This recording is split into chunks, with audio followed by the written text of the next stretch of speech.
In 1925, a British explorer named Percy Fawcett stepped into the Amazon rainforest and never stepped back out. He brought his son, Jack, and his son's best friend, Raleigh. The three of them were chasing a legend, a hidden city Fawcett called Z. They were never seen again. Nobody managed to find their camp nor their bodies. Just one of the most famous disappearances in the history of exploration. For about 100 years, Z stayed exactly what it sounded like, a myth. Most scientists assumed the Amazon simply couldn't have hidden a real civilization. And the reasons for that were numerous. The soil was too poor to sustain large numbers of people. The floods came too often, plus the area is full of diseases. Think of all the exotic mosquitoes and other dangerous creatures that can end a human life with one seemingly innocent bite. With all of that stacked against them, it seemed obvious that nothing more than small, scattered communities could ever have survived under that canopy. But that assumption just collapsed, all thanks to one smart laser system. Researchers have started flying drones equipped with LiDAR, short for light detection and ranging, over the Amazon. LiDAR fires millions of laser pulses at the ground and measures what bounces back, which lets scientists digitally strip away leaves, branches, and entire trees from the data. What's left is the bare earth underneath. And underneath that jungle, it turns out, was indeed a civilization. Some experts now believe they may finally be finding the lost civilization Fawcett spent his life searching for. Except this time, they're doing it by piloting a drone instead of hacking through vines. Think about that for a second. An obsession that drove a man to his death in the jungle, one that turned into a near mythical footnote in exploration history, might actually have had a real answer all along. Not buried gold, not a fantasy kingdom, but something arguably more interesting. An entire engineered society that modern science had, until recently, also assumed was impossible. The discovery centers on a region of northern Bolivia called Llanos de Mochos. Long before Europeans arrived, this area was home to a culture archaeologists call the Casarabe, who thrived there from roughly 500 to 1400 CE. What the LiDAR scans revealed wasn't just one settlement, it was more of a layered network. The Casarabe built 4 different tiers of towns, ranging from small outposts to massive regional hubs. The biggest of these primary settlements covered close to 200 square miles. To get the perspective, it's about the size of Atlanta, Georgia. Zoom out further and the full network of causeways, canals, reservoirs, and farmland sprawls across nearly 1,730 square miles, bigger than the state of Rhode Island.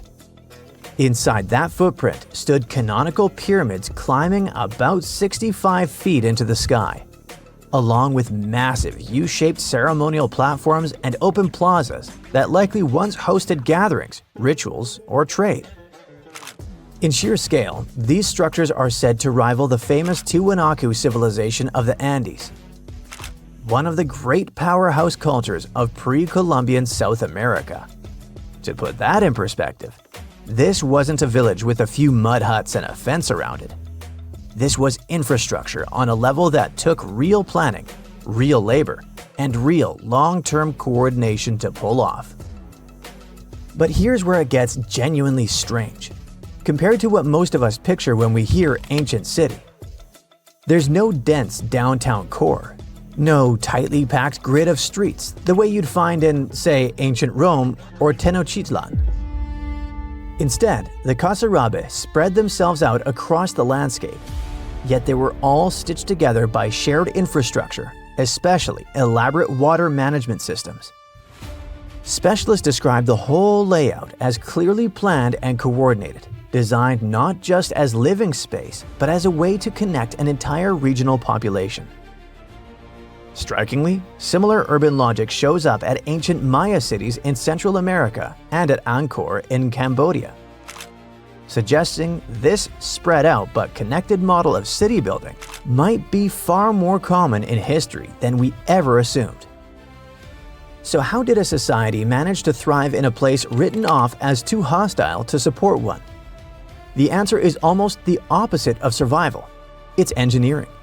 Rather than being limited by their environment, the Kasarabe re-engineered it. They invented something known as Amazonian dark earth, a custom-made, fertile soil produced by mixing charcoal, bone, and organic waste into the rainforest's naturally weak ground. Over centuries, this transformed unusable land into farmland capable of feeding large, settled populations. They didn't stop there. The Kasarabe reclaimed vast stretches of seasonally flooded grassland, building raised and drained agricultural fields that could be farmed reliably instead of being swallowed by water every rainy season. They dug extensive drainage canals and grew staple crops like maize at a scale nobody expected from people once dismissed as primitive rainforest dwellers. The Amazon, far from being a wilderness that people simply endured, was something they actively reshaped to their advantage, turning a supposed obstacle into the very foundation their society was built on. If Llanos de Mojos were an isolated case, it might be written off as a fluke. It isn't. Similar LiDAR surveys in Ecuador's Opano Valley have revealed thousands of ancient structures linked by organized road networks. Researchers have also turned up ceremonial earthworks and geometric enclosures across Colombia, Peru, and Brazil. Across the entire Amazon basin, the same story keeps repeating. What looked like empty jungle from the ground turns out to be a heavily engineered, densely populated landscape from above. While satellites and drones are rewriting the science from the sky, there are also people willing to walk straight into the jungle and check the data by hand. Much like Fawcett once did, just with considerably better tools. A team of researchers spotted unusual LiDAR imagery from the Amazon and became convinced it showed the remains of an undiscovered civilization. After raising funds to support an expedition, they spent 2 weeks trekking through the dense jungle, surviving partly on piranha they had caught by hand, in heat indexes pushing 115 degrees Fahrenheit. Progress was painfully slow. Take a step, cut through the brush, take another step, cut more brush, over and over, for miles. The jungle was so thick that if someone walking ahead got just a few steps out in front, they'd vanish completely from view. Even with GPS, a tool Fawcett never had, the team still got lost more than once and had to backtrack to find their way out. Despite the brutal conditions, the team returned with evidence they believe supports the idea that the structures they found are genuinely pre-Columbian, built before European contact ever reached that part of the rainforest.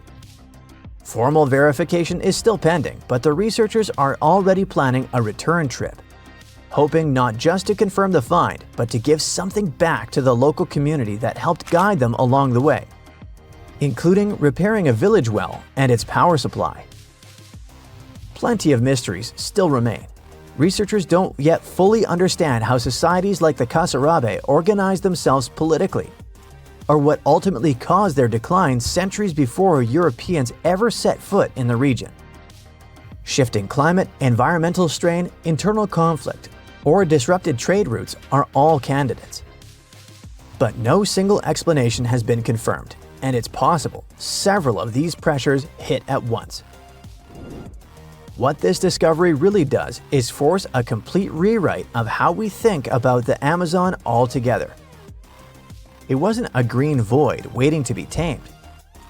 It was once home to organized, engineered, and densely connected societies, who simply got buried by time and vegetation. Every new survey seems to confirm that this wasn't a one-time fluke of human ingenuity, but a pattern that repeated itself across an enormous stretch of the continent, hidden in plain sight for centuries.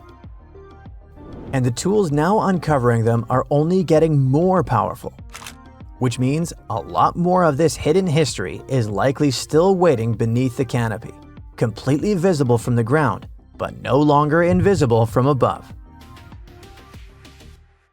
Hey, how do you feel about taking a trip back in time? We're diving into the history of the Amazon forest to unravel the mystery of its lost cities. Grab your bug spray and hop on. The Amazon forest is the world's largest rainforest. The environment there can be extremely challenging for human life.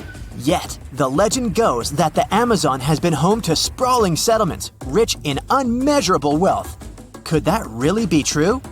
Or is that none other than a figment of our collective imagination? The legend of El Dorado might be the myth that started this whole thing. As European explorers began their excavations in American lands back in the 1500s, word got out of an Amazonian civilization that used to paint their leader in gold as an offering to higher powers. The legend of El Hombre Dorado, aka the Golden Man, began to quickly spread around Europe. Explorers got excited at the possibility of finding an infinite amount of gold somewhere deep within the Latin American jungle. And as you can imagine, expeditions to the continent began to multiply with each passing year. It didn't take long before explorers found this civilization. They were known as the Muisca people and were located in Colombia, near Lake Gudavia.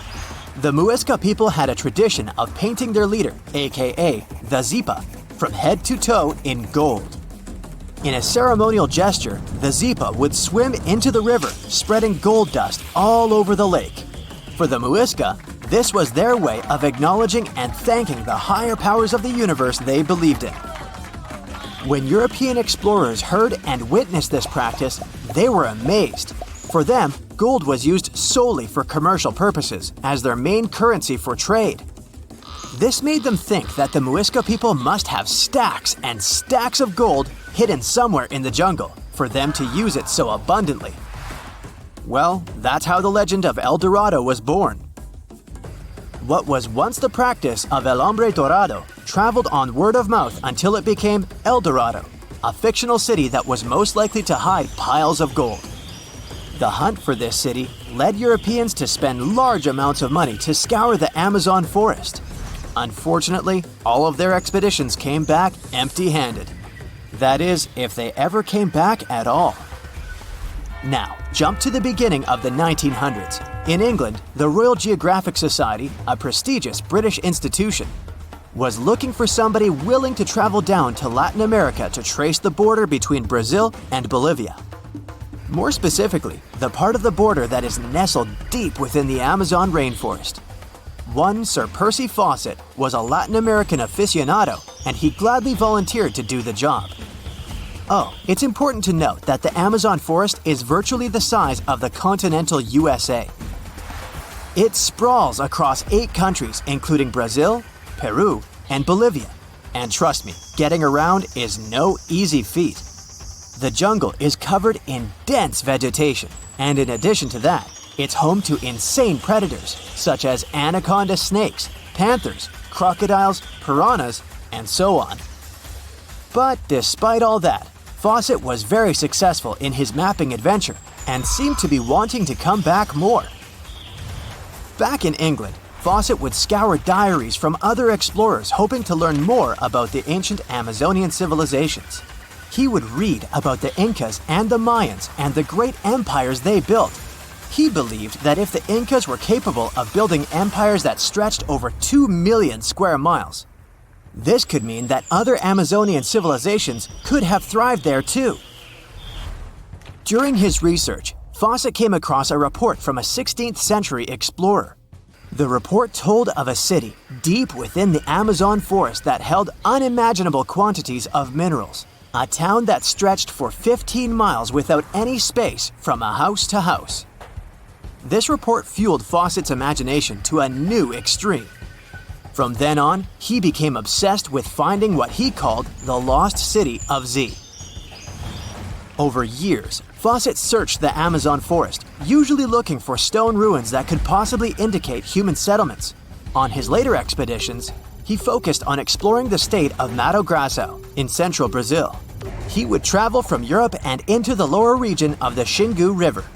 The trip to the Xingu would take him around 14 days on foot. Then, he would set sail in small wooden boats accompanied by local indigenous leaders that knew the region better than anyone. How he communicated with the indigenous population is still a mystery, since they only spoke in local dialects. Some scientists believe that this could have been the real reason why he never found the city. They believed he wasn't able to communicate what exactly he was looking for. And this was not his greatest difficulty. As we've said before, Amazon is not a kind place for its visitors. In his diaries, Fawcett tells of encounters with a 60-foot-long anaconda, which he bravely survived. He writes of endless sleepless nights and waking up with his hands and feet swollen from mosquito bites. Some of his peers said he was invincible and tireless, but the day came during his 8th expedition when he didn't make it back home. Fawcett disappeared without leaving any trace behind. Some even suspect that he was close to reaching his lifelong goal. On the day of his disappearance, he sent an optimistic letter to his wife saying there was nothing to fear, and that he was setting out on a certain final search. Fawcett's failed attempt to find ruins seemed to support what had become a consensus among experts at the time, that this rainforest was too inhospitable to support large, complex societies, let alone cities. Experts were convinced that the Amazon's lost cities were nothing more than fiction. That is, until the 1960s, when modern research began to find evidence that suggested otherwise. Scientists discovered patches of extremely fertile soil. They called it Black Earth. And apparently, they found lots of it in the Amazon, especially alongside rivers. Further research even showed that such soil was created by human waste or the intentional burning of forests, which adds nutrients to the soil below, which could only mean bingo! The discovery of Black Earth was the evidence that large-scale agriculture was possible and probably did exist amidst the Amazon, confirming that settlements could have formed there after all. In the 1990s, along the Xingsu River in Brazil, a team of archaeologists from the University of Florida made a remarkable discovery. Working alongside local indigenous people, they found very long ditches. After mapping them, they realized that these ditches were a sign of a big settlement. They were remnants of carefully designed walls centered around a plaza. Some were roads that led to more settlements. In fact, just this part of the Amazon, about the size of New Jersey, was once a network of dozens of settlements that experts believe could have been home to at least 50,000 people between 1250 and 1650 CE. Other discoveries were possible thanks to LiDAR imaging, a type of technology that allows researchers to take satellite pictures of the forest's ground without having to step inside of it. A network of trenches in Acre, Brazil, dates back to 200 to 1200 CE. These suggest settlements that could have supported 60,000 people. Other images from near the Xingu River suggest cities that could have housed about 50 million people. These were the lost cities of the Amazon. Believe it or not, these images suggest that Fawcett was very close to a major discovery. He was looking for the ruins in the right place, but he was looking for the wrong thing. Unlike cities such as Cusco, which used stone as their primary material, Amazonian settlements used wood and earth to build their cities. These materials are highly deteriorating and probably decomposed over time. Finding them required a bit more technology than what Fawcett had available at his time. Some mountains look so picture-perfect that you'd swear they were hand-sculpted by a divine architect. And the thing is, you're not that wrong if you think so. Wait, did someone really build mountains? Hidden deep in the Amazon rainforest, there's a bizarre cone-shaped peak that raises that exact question. And halfway across the world, there's a landscape that looks like someone spilled a massive bag of Hershey Kisses across a green field. No, you can't make this stuff up. Get ready to learn what would happen if a Hershey's Kiss and the Road to El Dorado movie had a baby in real life, because we're diving into two of the most mysterious and oddly satisfying natural formations on Earth, Cerro El Cono in Peru and the Chocolate Hills in the Philippines. One might be an ancient lost pyramid, and the other turns into chocolate every year. Well, sort of. Let's start with El Cono. This strange solitary mountain rises more than 1,300 feet above the treetops in the heart of the Amazon, right near the Peru-Brazil border. Sure, the Amazon is no stranger to mountains. There are impressive ranges, like the Amiri Mountains farther north and the Andes, not in the Amazon per se, but running along Peru's spine. But you see, El Cono is different. For starters, it's completely isolated. If you fly over the region in a helicopter, all you'll see for miles is an endless emerald sea of rainforest. Then, boom, out of nowhere, a perfectly cone-shaped mountain juts into the sky like a giant green Dorito. It's not part of any major mountain chain, it doesn't have any siblings, and it looks so symmetrical that it almost feels artificial. And it's covered by forest. Now, naturally, this has sparked all kinds of theories. Some people think it's an extinct volcano. Others say it's a freak of erosion. And then there are those who whisper more exciting possibilities. What if it's a lost pyramid? And before you roll your eyes, this idea is not as wild as it sounds. And some people actually stand by this theory. After all, the ancient civilizations of South America built pyramids too. What? Yeah, can you believe that the Egyptians didn't actually invent the concept of pyramids? No joke. The Mochi Chachapoya and Inca civilizations all built monumental structures. In fact, pyramids are found all over the world, from Ethiopia and Thailand to Greece, Mexico, and even Italy. So why do pyramids keep popping up throughout history? Simple. They're structurally sound. The broad base supports the weight, and the pointed top was often seen as a symbolic connection to the heavens.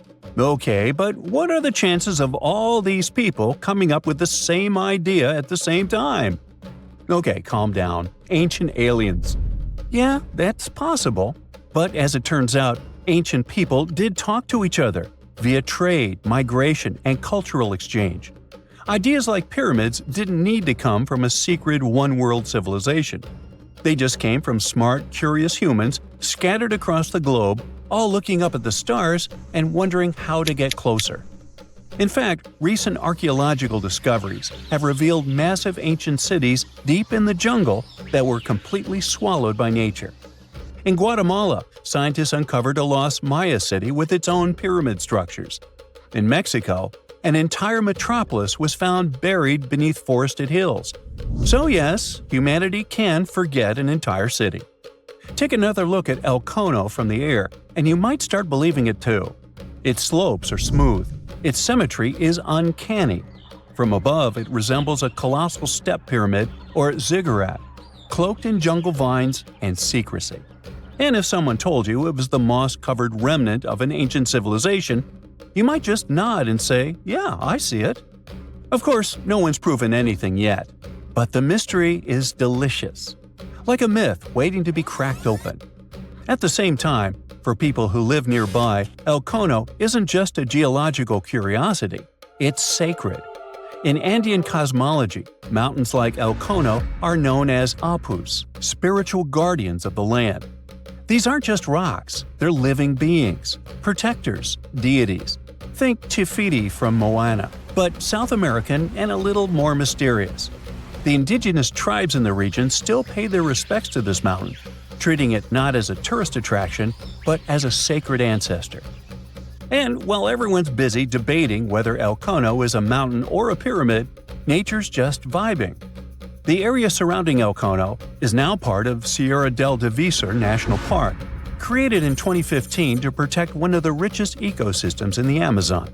We're talking about rare plants, hundreds of bird species, many types of monkeys, and endangered animals like jaguars, giant armadillos, and even tapirs, the jungle's adorable pig-elephant hybrid. And yes, there are caves, springs, and even undiscovered ruins hidden deep in the forest around El Cono. So, what is El Cono really?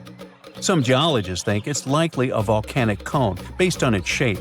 That's the official word from UNESCO anyway.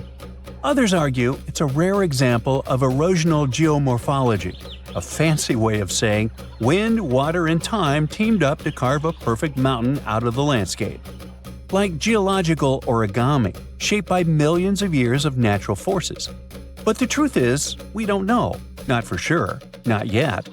until someone launches a respectful science-based expedition with drones, ground-penetrating radar, and a green light from the local communities. El Cono will keep its secrets. And maybe that's the best part. Sometimes it's mysteries that make the world feel truly magical. Now, let's jump onto a metaphorical plane and head to the Philippines, where the mystery continues and gets a little sweeter. Spread across more than 20 square miles, there are between 1,200 and 1,700, or even more, perfectly shaped hills that look like chocolate kisses. Like seriously. In the dry season, the grass turns brown, and suddenly, it's like someone dropped hundreds of Hershey kisses all over the landscape. Sweet, right? These are the Chocolate Hills, duh. And they're some of the Philippines' most iconic natural wonders. From afar, they look almost too symmetrical, like some alien landscaper came down with a measuring tape and a sense of humor. But how did they get here? Well, according to scientists, the Chocolate Hills are a rare type of karst formation, a term used to describe landscapes formed when slightly acidic rainwater dissolves soft rock like limestone.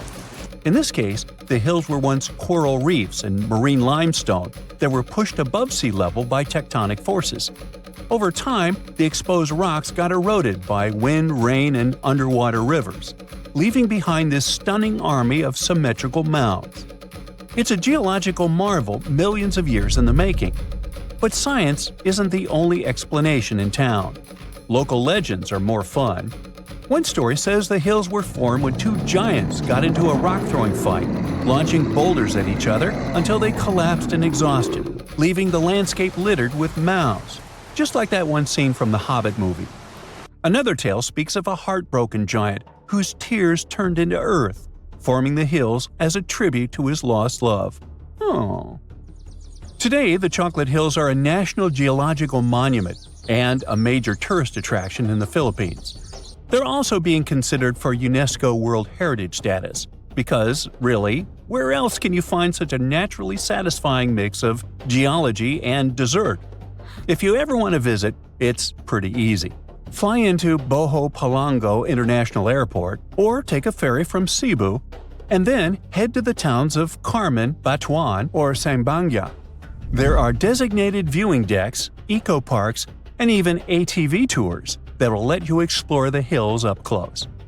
So, whether you're chasing lost pyramids in the jungle or climbing a mountain that turns into chocolate in the summer, the planet still has places that surprise and delight. And that's the real treasure. Sometimes, nature's weirdest, most beautiful shapes aren't hiding aliens or ancient tech. They're just proof that Earth has a wild imagination. Deep inside the heart of the Amazon rainforest lies a cave so massive, it defies logic. Stretching for 2,000 feet, this tunnel is so big a human could easily walk around inside of it. Its walls are etched with deep, mysterious claw marks. But this is just one of many. If you travel to the south of Brazil, you'll stumble upon over 1,500 similar caves, ranging from modest tiny burrows to massive passageways. These are not your average spooky, bat-filled caverns. They're what researchers call paleo burrows, also known as ancient underground structures dug by creatures so colossal they make modern elephants look small. Whatever creature dug those tunnels displaced 800 elephants worth of dirt. I know, it still looks like a normal cave, but experts noticed this one was special because the walls were too neat and rounded, and the floor was too smooth.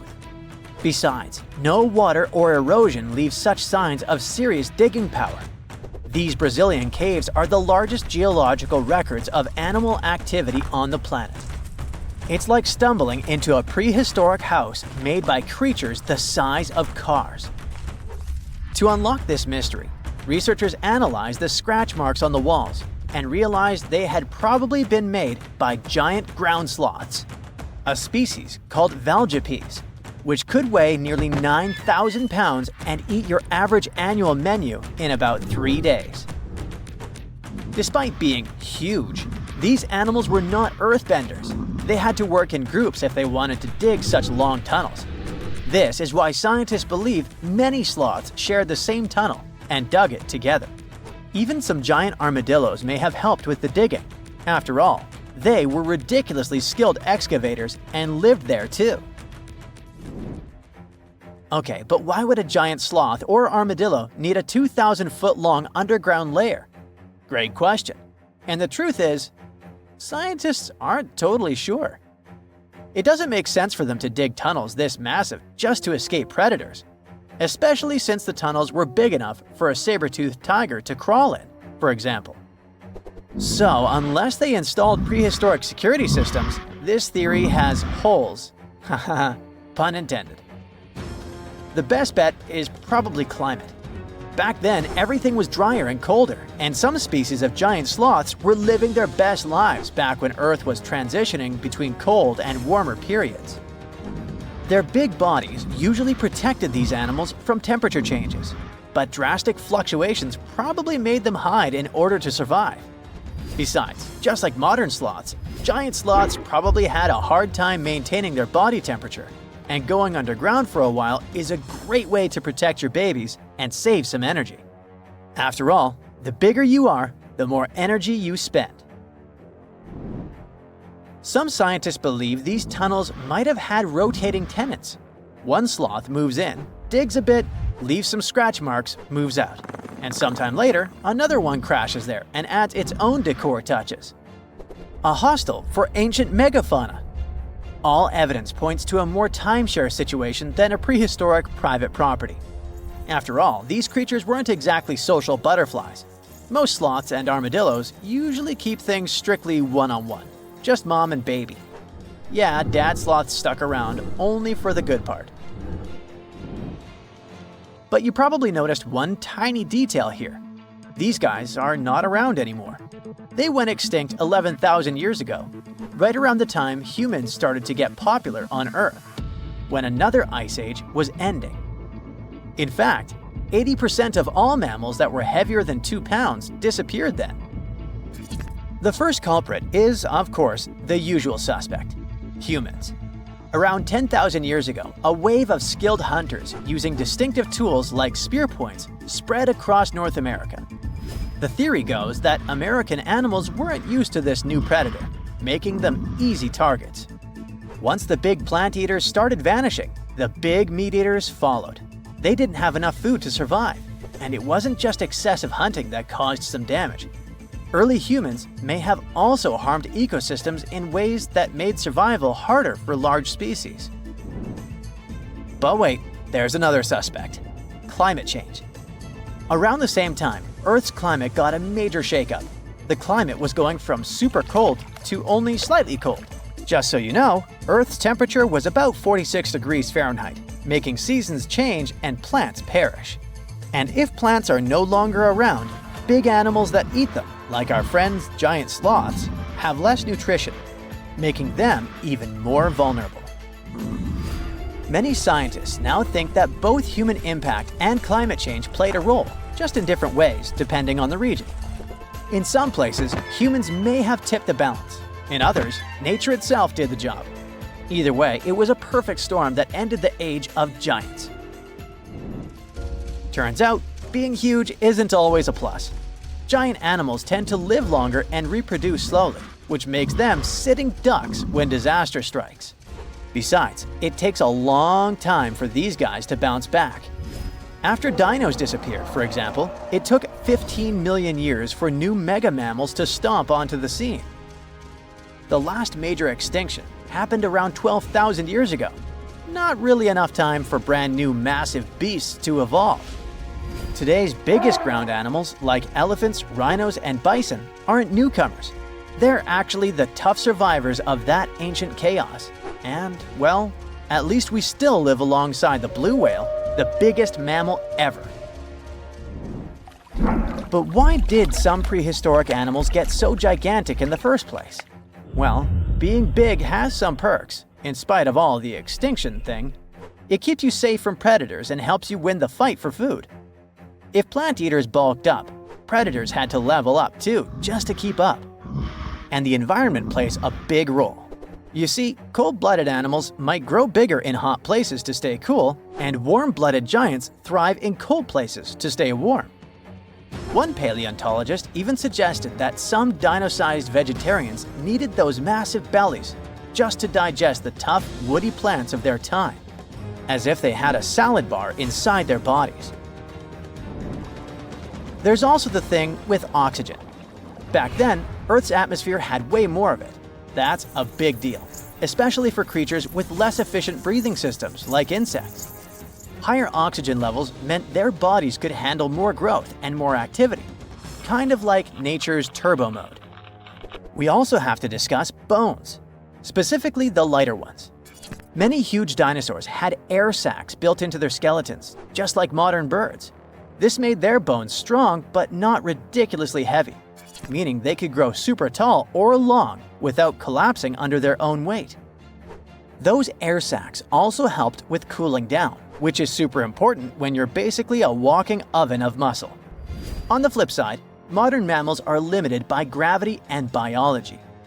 Bigger bodies need stronger hearts, lungs, and blood pressure just to keep functioning, and land doesn't offer much support. This also explains why whales got even bigger than dinosaurs. The ocean acts like a natural support system, which pretty much means that buoyancy helps hold up all that mass. So blue whales can hit a jaw-dropping 330,000 pounds without turning into pancakes. On land, that kind of size would be a serious health hazard. So ancient giants weren't just freaks of nature. They were the result of the right mix of air, food, physics, and environment working together in just the right way. The whole extinction event surely is a bummer for giant sloths that worked as gigantic engineers of nature, but it surely prevented us from sharing the planet with insects the size of crows, like some types of griffinflies or millipedes reaching almost 6 feet in length. Yikes! Now, if you'll excuse me, I'm going to appreciate modern sloths, slow, small, and thankfully incapable of terraforming the landscape and giving me insect-related panic attacks. There's this interesting ancient site near St. Louis, Missouri, that a lot of people don't know about. It's called Cahokia, and it used to be a huge city with up to 20,000 people living there back in the 11th century. It's full of these massive earthen mounds that were built by hand, and the biggest one is still there today, at the Cahokia Mound State Historic Site. Even though we don't know everything about this civilization, researchers have been able to piece together some information from the remains they've found. For starters, they found some pretty old teeth at this site. After studying their appearance and structure, scientists suggest that a lot of different indigenous groups lived there. About a third of them came from other areas in the middle of the continent, which they figured out by studying the different levels of various substances in the teeth. And get this, the way the mounds are arranged shows that this was actually a planned-out city, not just a bunch of villages grouped together. The rulers lived on top of the mounds, while everyone else lived in other structures. It's amazing to think that they were doing things like farming, hunting, logging, pottery, and weaving, all within this one giant city. Right in the middle of Cahokia, there was this giant mound that was about 100 feet tall, and around it, there was this huge wooden fence. Inside the fence was the city center, which had a big open space called a plaza. Archaeologists think that the plaza was designed to represent the 4 cardinal directions of the world. It was like the people who built it wanted to create a place that was in harmony with the universe. The center of the city was where they held ceremonies and events, and it was such a big deal that people from outside Cahokia would come to be a part of them too. What became of this city? Hard to tell. Some people think that the reason it fell apart is that they cut down too many trees and the land got all messed up. Other scientists believe that's not true because the soil was still in pretty good shape after the city was gone. The Europeans were not even around at that time, so they couldn't have influenced the downfall of Cahokia either. There's also one theory that suggests there were fights with other communities that caused the city to collapse.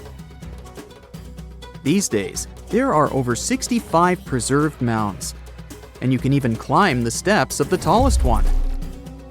The best part is that local authorities are thinking of making it a national park, so you should totally plan to visit before it gets too crowded.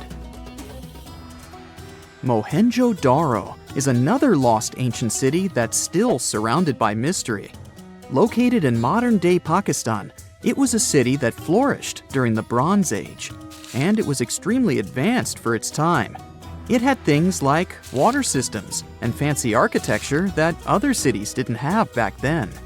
Despite these features, it's not as well known as other ancient cities, like those in Egypt or Mesopotamia.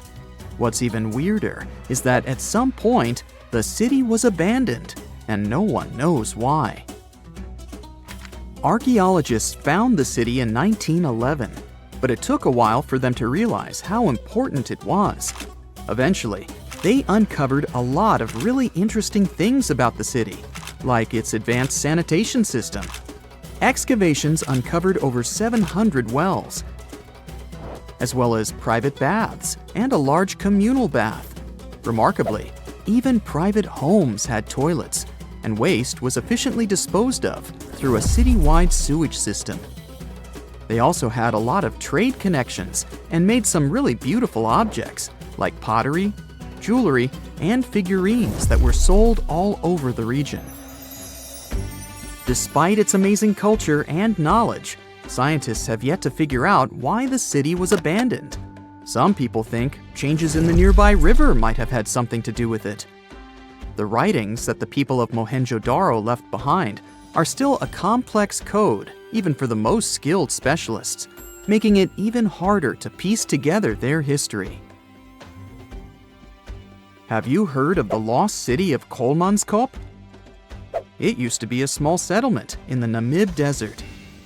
Legend has it that it got its name from a man named Coleman who got stuck in the local dunes and was never seen again. But that's not the interesting part. In 1908, a railway worker found a shiny stone and showed it to the chief railway foreman, who turned out to be a hobby mineralogist. They discovered it was a diamond, and soon, Kolmanskop became the richest town in Africa and one of the richest places in the world. It had luxurious stone houses, a school, a hospital, and even an ice factory to produce ice for fridges.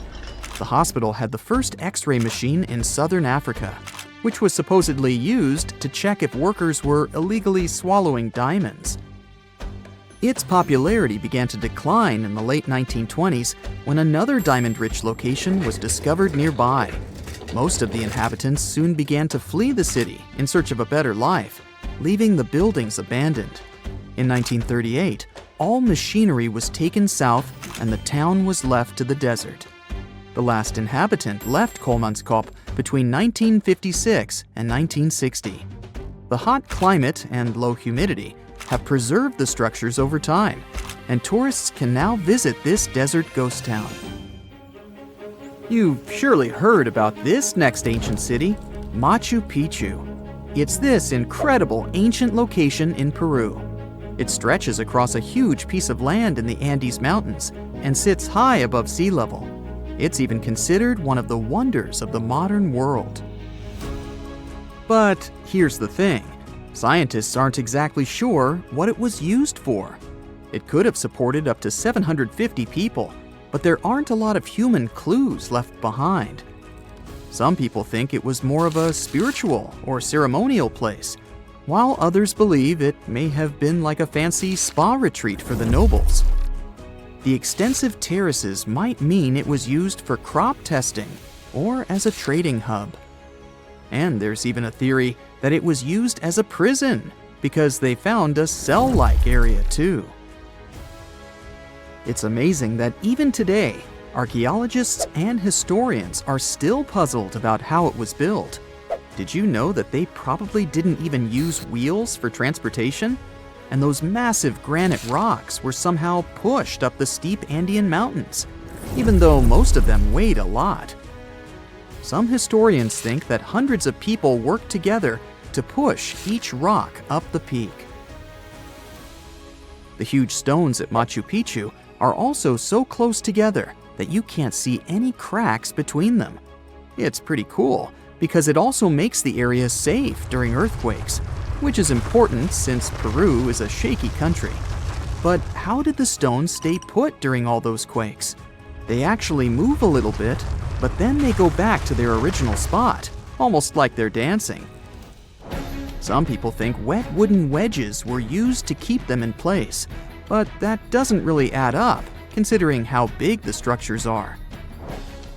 Locals back then also seem to have built Machu Picchu without using any pack animals or iron tools. They had to sculpt and put everything together using mostly their hands. Plus, the citadel is built on a fault, so they had to move a bunch of stone and earth to make it flat. Scientists also think that the real construction is actually underground because of the deep foundations and drainage system. In fact, there's a hidden water system that was just recently discovered using 3D scanning. They didn't even use mortar to put the granite blocks together. They were so precise that you can't even fit a sheet of paper between them. One theory suggests that people that lived there used stone tools made of a harder material than the stone they were cutting. Scientists found an entire city of Gallangola that was hidden beneath the dense jungles of Mexico for 600 years. It covers 360 hectares, had over 1,000 buildings, 2.5 miles of defensive walls, a network of internal roads, and a well-planned urban layout with temples and ball courts, and separate neighborhoods for the elites and commoners. For centuries, people believed there was just an abandoned fortress there, based on stories passed on from generation to generation. Until recently, there was no way to see how truly huge it was without spending years on the ground. But thanks to the new technology, a remote sensing tool called LiDAR, they got a 3D model of the area in just 2 hours from a plane. Gallangola was built between the years 1350 and 1521. It was a crucially important place for the Zapotec people, a group that had lived in the area since around 700 BCE. In Gallangola, families lived together in homes with big patios in the middle, surrounded by rooms. When families got bigger, they built more rooms and made their homes larger. The study found that both the leaders and regular people worked together to make the city better. Because Gallangola was surrounded by mountains, they used this land wisely and built their houses in a way that fit the slopes and let rainwater flow naturally. This helped keep their homes safe and strong. They were built so well that many of these buildings are still standing, even after hundreds of years. There are 2 pyramids in the center of the city. They may have been used as temples where the priests celebrated rites and ceremonies to their deities. The priests brought offerings to the altars, and the people assembled at the 2 squares that are now sunken. Then, there is also a palace with 64 rooms, some of them with circular columns on several sloped terraces. There are patios with many stairways all connected to each other. The sensing tool also found a round-shaped lookout point on a natural rock, where the Zapotec people could see their foes approaching from a distance. Researchers also noticed 2 circular structures that could have been used to watch the stars and measure time. They also found some tombs, so there was most definitely a city cemetery. By the end of the 1400s, the Zapotec people controlled a large territory on the Pacific coast and had successfully defended their land from the Aztecs, who were trying to take over more territory. They did the almost impossible and survived a 7-month-long siege at Gallangola. When they won this conflict and kept control of the southern part of Mesoamerica, the Zapotecs didn't need to live in Gallangola anymore. Staying in the mountains had its pros, but they needed fresh water and good farmland to grow food. The small city of Tehuantepec, just 12 miles away, had these conditions, so they moved there just before the Spanish arrived in 1521. Over time, Zapotec traditions started to fade, but their culture didn't disappear completely, and more than 300,000 Zapotec people still live in Oaxaca State in Mexico. They speak their own languages and keep their traditions alive. Creating the 3D model of the lost city is just the beginning of the research. Archaeologists hope that future studies of Gaiangola will help us learn more about how the Zapotecs were organized, how they ruled their cities, and how they interacted with the Spanish when they arrived. They plan to study all 1,100 buildings found in the LiDAR scan, and it will take a few years. Instead of digging up the ruins, they will use special technology to scan the land and learn more about the city without damaging it. This same tech helped scientists find another massive ancient city that lay hidden beneath the thick green canopy of the Amazon forest. A whole network of houses, plazas, roads, and canals was hiding in the shadow of a mighty volcano. For centuries, many scientists assumed that ancient Amazonian people lived in tiny huts, clearing patches of land to survive. But this city, built 2,500 years ago and inhabited for 1,000 years, proves the opposite. Now, scientists think tens of thousands or even hundreds of thousands of people lived in complex urban societies. Scanning the area found 6,000 rectangular platforms, each measuring around 66 by 33 feet, and standing 6 to 9 feet high. These structures were arranged in clusters around central plazas, with straight roads with perfect right angles and paths connecting them. One of the roads was 16 miles long. Building straight roads like this is far harder than just following the landscape. Some of these roads may have had deep spiritual or ceremonial significance. The volcano's rich soil helped the civilization thrive, but it may also have led to its downfall. Researchers also found signs of threats to the cities, such as ditches that blocked entrances to the settlements. Maybe some people living nearby were trying to get in. The next step for the researchers will be studying the adjoining 116 square miles to know more about this large, complex society that could be bigger than the well-known Mayan societies in Mexico and Central America. Meanwhile, in 1963, a man in Turkey discovered an ancient city while renovating his own house. He knocked down a wall in his basement and found a mysterious room. He kept digging and saw a tunnel. It led to the Derinkuyu underground city. It's one of the deepest multi-level underground settlements in Cappadocia and in all of Turkey. The inhabitants lived on 8 levels and had access to cellars, storage areas, chapels, a school, a study room, and other structures. All floors were connected by an extensive network of tunnels. The underground city was probably built as a shelter. The construction is hiding at 279 feet deep, and you can't see it from the outside. The complex was large enough to shelter about 20,000 people with their livestock and food supplies. There was also a 180-foot ventilation shaft. Archaeologists believe that Phrygians first built the levels. The Romans used and enhanced the structure later. The golden time of Derinkuyu was during the Byzantine era. The next lost and found city appeared only in a few inscriptions and ancient texts, so no one could be sure it really existed. Scientists searched the majority of the coast of Egypt until one archaeologist and his team detected a colossal face looking at them from under the water. The ancient city of Thonis Heraklion was discovered completely submerged 4 miles off Alexandria's coast. In the ruins of the lost city, there were 64 ships, 700 anchors, and a treasure trove of gold coins. Archaeologists believe the 16-foot-tall statue and the temple remains are the most important findings discovered by the expedition. Back then, the city had ceremonies and celebrations that took place in the Temple of Ammon. The ruins and artifacts were made from granite and diorite, so they were in good condition even after having been in contact with water for centuries. They give people a glimpse into what life was like 2,300 years ago in one of the most important trade ports of the world. The city had a network of canals, sort of like an ancient Egyptian Venice. The canals linked many separate harbors and anchorages. Towers, temples, houses, and other structures were also linked by bridges. Thonis Heraklion was the country's main port for international trade and the collection of taxes. No one really knows how the city ended up submerged, but archaeologists connect it with natural causes. At the end of the 2nd century BCE, most probably after a flood, it got covered with water. Then Alexandria, the city founded by Alexander the Great, became more glorious than Heraklion. Before Alexandria's fame, Heraklion was the main port of entry to Egypt. So after the tragedy, Many ships heading for Heraklion had to change their route and go to Alexandria. Heraklion lost its glory until its discovery in 2000. See this place on the map? Yeah, right there. It's estimated that around 100 people have vanished or lost their lives here.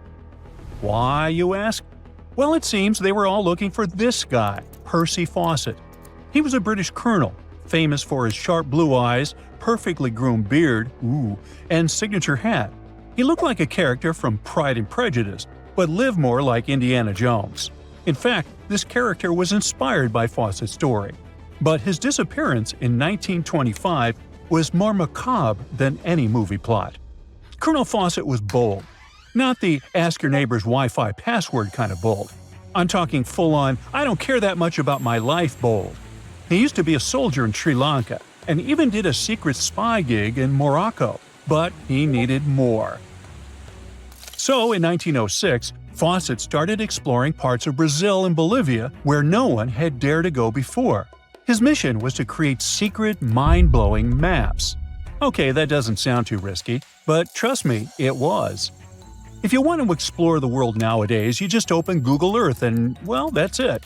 No danger, no adrenaline, just maybe one or two creepy street view photos. Ew. But we're talking about the beginning of the 20th century, when satellites and this weird Google car didn't exist. Back then, if you wanted to fill in the world map, you actually had to explore the land on foot. So that's how Colonel Fawcett ended up in South America. And he became famous for his expeditions to map out the wild Amazon. He was the first guy to record the locations of waterfalls in that region, for example. But then he got obsessed. Blame it on lack of sleep or whatever sketchy Amazon jungle juice he was sipping, but suddenly he was like, I'll bet there's an ancient advanced city hidden somewhere around here. Spoiler alert, there wasn't. But he was hooked on that idea. Hanging out with native Indians for so long convinced him that large groups could totally thrive in the middle of a massive rainforest. And of course, Fawcett loved a good old adventure story, especially the ones from the 16th and 17th centuries, written by European explorers. In those stories, adventurers claimed they had found huge settlements and fine roadways deep in the heart of Latin America. But Fawcett's all-time favorite story came from a manuscript written in 1753. Back then, adventurers were hunting for precious metals in Brazil when they stumbled upon a ruined city with monumental buildings, roads, and plazas. Oh, and every corner had a Roman-style spire. Naturally, the colonel was all in to find it. Too bad no one told him this manuscript is mostly considered a forgery. Yep, this story is as real as Snow White's. But then, things got weird. The settlement described in that manuscript was supposedly located in the northeast side of Brazil. But now, he's saying there's an advanced civilization in Mato Grosso, which is in a different part of the country. So he decided to name this new place the City of Z. Back in the 1920s, the colonel launched 2 separate expeditions to find it. But both trips failed, as he faced terrible weather, fever, and of course, exhaustion. Now, tell me in the comments, what do you think Fawcett did after 2 failed expeditions? Option A, he quit. Option B, he called his mom. Option C, he tried again because he didn't get the memo that the universe is clearly saying stop. Well, of course, option C is the right answer. This is relentless Fawcett we're talking about. So, 3 years later, the colonel finally gathered enough cash to launch yet another expedition in search of the City of Z. All he needed was a crew of people crazy enough to join him. Famous and experienced explorers were begging to come along. But nope, Fawcett decided to take his son and his best buddy instead. In January 1925, this brave trio set off on their journey. They packed mosquito nets, canned food, and made a promise, we shall return. Another spoiler alert, they didn't. Uh-oh. The journey kicked off in New Jersey, and then they sailed all the way to Rio de Janeiro, Brazil. There, they stopped to grab some pack animals, like horses, and hired a couple of local guides. Now they were ready to head to the city of Cuiabá. Now keep in mind the distances in Brazil are crazy huge. So this little journey was like traveling from Miami to Chicago on foot. 3 months later, they finally ventured into the jungle for the first time. And that's when the fun really began. The crew faced piranha-infested rivers, an endless maze of thick trees, and the worst part, bugs. The constant annoying zzz of a gazillion mosquitoes wouldn't let them sleep, and Fawcett's best friend's foot got huge from tick bites. But the Colonel didn't have time to babysit his friend's princess foot. Oh no, he was too obsessed to take a break. In fact, at some point, he was so far ahead of his companions that he had to camp alone for a night. On May 29th, Fawcett finally came to his senses. There was no City of Z. But did he let that stop him? Not really. He unpacked their gear and sent the local guides back to Cuba. But before saying a final goodbye, he asked them to deliver a letter to his wife, saying something like, "Don't worry, hon, our son is well and getting stronger every day." Sure he was. Anyway, after this dramatic farewell, the trio set off into the bush alone. The darkness swallowed the thick forest, and then they were never seen again. Okay, that was intense, so let's fast forward. 2 years later, the newspapers were still speculating whether the trio could still be alive, and Fawcett became a legend, like Bigfoot, but less hairy. One guy said that the Colonel had become one of the locals and was living his happily ever after in the jungle. Another guy said he was held prisoner by the Indians, but no one could confirm any of these sightings.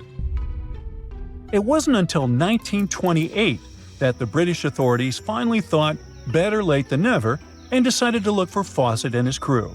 By that time, they were sure their expedition had perished, but they still needed proof. And after days and days of surviving the jungle's worst nightmares, they found, well, nothing. But in a weird way, this mystery inspired more explorers to look for them. It's estimated that about 100 people have passed away in this process, and a few have followed in the explorers' footsteps by disappearing without a trace. So, what really happened to the expedition? Researchers have pointed their fingers at everything under the sun: parasitic infections, starvation, drowning, jaguar attacks, you name it. Some even say Fawcett dove headfirst into mysticism and started an occult community in the jungle. The Brazilian anthropologist Orlando Villas-Boas was probably the one who got the closest to solving this case. Back in the 1950s, he was working with the Calopalo Indians when they suddenly admitted to, getting rid of Fawcett. They even had bones to prove it.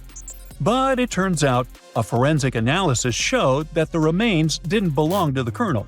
So we're back to square one, and nobody knows, to this day, whatever the heck happened to them. Fawcett's quest, as we know it today, is based on some pretty questionable sources. But there is a possibility that he wasn't living in Delulu land after all. Recent discoveries suggest that his idea of a sophisticated jungle city wasn't just pure fantasy. In 2024, a massive ancient city was found in the Amazon, hidden beneath dense vegetation. Evidence suggests it was built around 2,500 years ago, and it was surprisingly advanced, featuring houses and plazas, all connected by an incredible network of roads and canals. But this city was in a forest in Ecuador, not Brazil. So who knows? Maybe the legendary City of Z is still out there.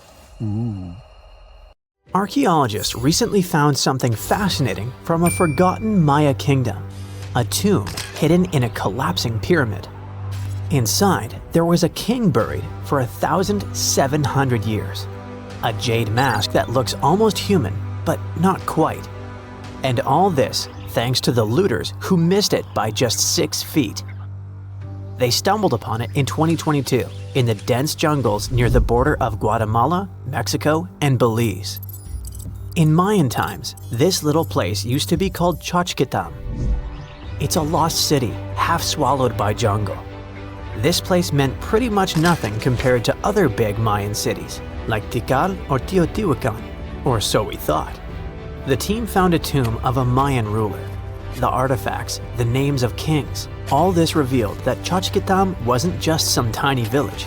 It was a pretty important place for that culture, and what they found inside that tomb may rival the treasures of any Maya metropolis. The tomb's ceiling had collapsed long ago, but the offerings were still inside and remained intact even after centuries. They recovered over 16 spondylus shells.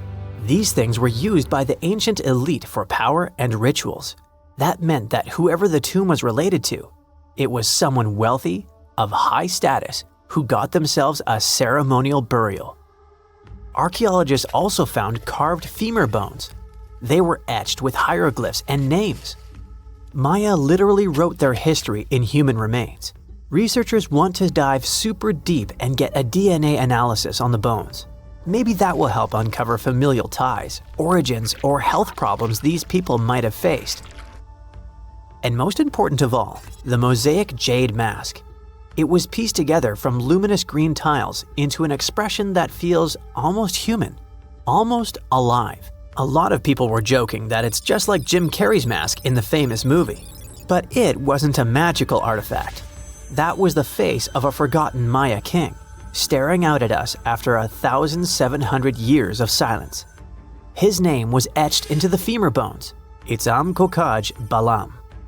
Historians think this might be the ruler who reigned around 350 BCE. Unfortunately, this period is super underdocumented. We barely know anything about those times, but it looks like he was pretty important to the locals. One of the bones even showed a carved figure holding a deity's severed head. The deity's head looks exactly like the jade mask. Perhaps this was supposed to be the king himself, defeating some mythological villain. Other inscriptions mention the king's father and grandfather. That links Xochitlam to the mighty Maya capitals we mentioned, Tikal and Teotihuacan. Tikal was once the beating heart of the Maya world. It was a fascinating megapolis. A city rose from the Guatemalan lowlands with towering step pyramids that scraped the sky. That place was home to tens of thousands of people. It was also a hub of art, astronomy, and culture. The rulers were worshipped almost as living deities. Their deeds were carved into stelae that still stand amid the howler monkeys. Teotihuacan was located even further north. Now that was a mystery of another kind. It wasn't really Mayan, but rather Central Mexican. But still, that was a true metropolis, one of the largest cities in the world during its time. It was most famous for its Avenue of the Dead and colossal structures like the Pyramid of the Sun. It was a rich cultural center that had a worldwide influence. For centuries, both Tikal and Teotihuacan seemed to have completely different cultures. Tikal was a flourishing city-state where people loved reading, astronomy, and beautiful architecture. Teotihuacan was a titanic militaristic superpower. Two big centers of Mexico, separated by 600 miles of jungle and mountains. Compared to these imperial capitals, Xochitlam was a whisper. But it looked like this Itzam guy from the tomb wasn't just a ruler of a random village. He seemed to have political ties in ancient Mesoamerica. The craziest part is that we almost lost this piece of history, all because of the looters. At some point in the past, grave robbers had tunneled dangerously close. They stopped digging just 6.5 feet away from the tomb. That's just like in that meme with the diamonds. Sometimes you stop digging right before you hit it big. But in our case, thank heavens they didn't get there first. That's how close we came to losing a piece of history. In an almost poetic irony, it was the looters' tunnels themselves that led Estrada Belli's team to the site. Archaeologists have been looking around and using the so-called LiDAR technology. That's basically laser beams shot from high above, which help them map the spot. It's like taking X-rays of the jungle floor. And that's when they found the little signs of intrusion. They quickly realized that if someone was digging here, they were probably looking for something important. Without the failing looters, they might have walked past a discovery. In any case, archaeologists want to keep searching. They might even find more chambers buried inside the abandoned pyramid. We just keep finding mysterious things related to the Maya. Recently, buried deep within the ruins of Tikal, archaeologists found a house, and in that house, a limestone altar. It was covered in vibrant murals of red, yellow, and black. What's weird is that this build wasn't made by Maya. It was unmistakably Teotihuacan in style. And just like the tomb from before, it was made about 1,700 years ago. The altar was discovered inside a Maya-era residence known as Group 6DX7. It stood 3.5 by 6 feet right in the center of the home. That was very typical for Teotihuacan traditions. It bore a mural of the storm god that was also a central deity in the Teotihuacan pantheon. But this altar depicted no kings and no rulers. That's very weird. As we said, Maya worshipped and honored their dynasties and political power, putting them pretty much everywhere, like some merch. But instead, this altar worshipped the deities alone, and it did so in the heart of Maya's main capital, Tikal. When archaeologists dived deeper, they saw it as unmistakable proof that Teotihuacanos not only came to Tikal, they thrived there. This house wasn't some trade outpost. People actually lived in it. Teotihuacanos built homes, practiced their rituals, and left their deities behind in this city. And Maya seemed to be chill about that. Researchers think this was a home for some elite people from Teotihuacan, or maybe it belonged to Mayans who practiced Teotihuacano culture and deeply respected it. But it might be something darker than a simple, friendly multiculturalism. The two cities weren't in the best relationship. There was some tension, maybe even surveillance. The house and the altar were probably built around 300 to 400 BCE. That was a period when Tikal was rising in power. This might have caught the attention of the mighty empire to the north. It's almost as if Mayans poked the beast. By 400 to 450 BCE, that attention may have become something sinister. The altar could have actually been the symbol of domination. Had the Maya of Tikal truly welcomed their guests, or did they come here and bluntly started building foreign altars in sacred spaces? Did Teotihuacan use this as some kind of soft invasion? In that case, it would make sense for Mayans to destroy that place or vandalize it somehow. Mayans regularly buried their buildings and rebuilt on top of them. But for some reason, this altar remained untouched.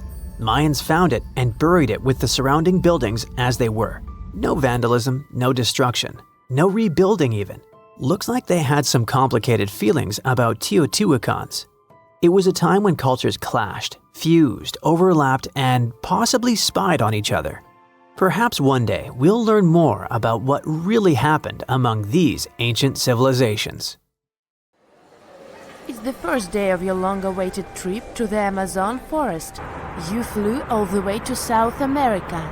More specifically, you landed in the city of Manaus. It's the heart of the Brazilian Amazon. So far, you've traveled by air, car, and now water. You are on a tiny boat moving through the dark waters of the Amazon River. Yes, the river is also called the Amazon. And just FYI, it's the second longest river in the world. It loses only to the Nile River in Egypt. The Amazon sprawls for an impressive 2,700 square miles, beginning in Peru and ending only when it meets the Atlantic Ocean off the coast of Brazil.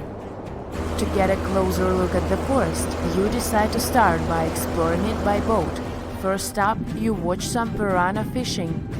You can even try to catch one yourself if you like. As you may know, piranhas are carnivorous fish that inhabit the Amazon River, so it might not be your best option to go swimming in these waters. One of the most emblematic species of alligators present in the Amazon River basin is the broad-snouted caiman. It looks pretty much like a regular alligator, except for the fact that it has a yellow chin. Your guide leaves the boat and searches the water to show you a caiman up close.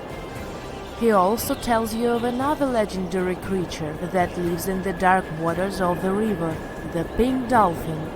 Lucky you get to witness a family of pink dolphins showing their fins near your boat. They look magical from the place where you're sitting. You've probably never known dolphins can be pink, huh? After a few mesmerizing moments, you discover that the dolphin's pink color is nothing but an illusion. The animals are originally pinkish-gray, but due to the brown colors of the Amazon River, they look vivid pink when you stare at them from above. Your guide tells you that the pink dolphin is a central character of Brazilian folklore. Locals believe that the pink dolphins can turn into humans and wander off into towns at night. You get off your boat near one of the entrances to the forest. Now you're going to continue your trip on foot. Your guide says that you are venturing into very dangerous terrain. The Amazon is home to some of the creepiest species of wildlife on the globe, but don't worry, we'll get to see a lot of them today. You've come prepared, of course. Bug spray, a raincoat, and your sharp eyes. Inside the jungle, you need to be alert at all times. You may have heard legends of the anaconda, a snake that can swallow animals as big as a cow in one go. Sorry to break it to you, but those are not just legends. Reptiles like these do actually exist. They live deep in the jungle. Is it right there, moving between the trees? Is it a spider? The so-called live bird-eater is a monster spider. Its legs can grow up to a foot in length, and the spider itself can weigh around 6 ounces. It's also known as the king of tarantulas. You shouldn't get too close, of course. It's not venomous to humans, but its bite can surely sting. As its name suggests, the live bird-eater can even eat birds, as long as they are smaller than it is. Up next, you run into another species of spider that draws your attention. This one is so tiny that you almost don't see it. It's known by the popular name of the decoy spider. You see one of its creations, a gigantic spider built by the tiny Cyclosa spider in order to scare off large predators. This is as amazing as it is creepy. A spider that uses the remains of other insects and dry leaves to create the image of a large spider on its web. If it fools predators, perfect! But to us humans, this work of art looks almost endearing. Who knew there were artists in the arachnid world? Near a small lake, you witness a unique scene. A large snake is slowly slithering its way toward a lizard that is resting on a rock. The lizard seems obvious to the presence of the dangerous reptile, but right as the snake is preparing to attack, the lizard flies the scene in its iconic way. The so-called basilisk lizard is famous for its ability to walk on water, or rather run across the water. This isn't an illusion, just a matter of balancing. The small lizard moves its legs on top of the water very fast, while its long tail serves as a counterweight. I wish I could do that. If you've ever wondered what a frog looks like on the inside, you've come to the right place. Right in front of your eyes, there is a rare local species of frog. It's known as the glass frog. This species of amphibian has a type of transparent skin that is completely see-through. In other words, you can see the frog's interior with astounding clarity. It's as if you had X-ray vision. Moving on with your journey, soon you come across a pond. Floating on its water is probably the biggest water lily you've ever seen in your life. These huge plants are also known as the Victoria Amazonica. They can measure up to 8 feet across and hold the weight of a grown-up person. But I wouldn't recommend trying to climb on it if I were you, just cause, you know, it's the Amazon forest we're talking about. The wildlife here is amazing, but the forest itself is also a sight. There are over 80,000 species of plants and trees grown in the Amazon rainforest. In fact, you can find 10% of all the world's wildlife in this jungle. An estimated 400 billion trees grow on the gigantic area the forest occupies. Of course, this place is bound to be biodiverse, right? You won't be able to witness this phenomenon during your trip, but your guide tells you about a unique species of tree that is famous for being able to walk. Yep, you've heard correctly. There are walking trees in the Amazon rainforest. They don't have legs or anything like that, but they do move around in search of better lighting conditions. The Amazon canopy is so thick that only 1% of sunlight can reach the forest floor. Because of this, some trees end up getting less sunlight than others. The so-called walking palm trees seem to be adapted to this situation. They grow new roots, which helps them move for 1 to 2 inches per day. They can walk up to 65 feet per year. Maybe that's what inspired John Ronald Reuel Tolkien to create ants, huh? Those are pretty similar tree beings that roam freely around the world. I kid you not, it's not only wildlife that inhabits the Amazon. Actually, over 30 million people live in the forest. And there are also ancient settlements that scientists believe to have been thriving there. And I'm not talking about El Dorado, that's just a myth.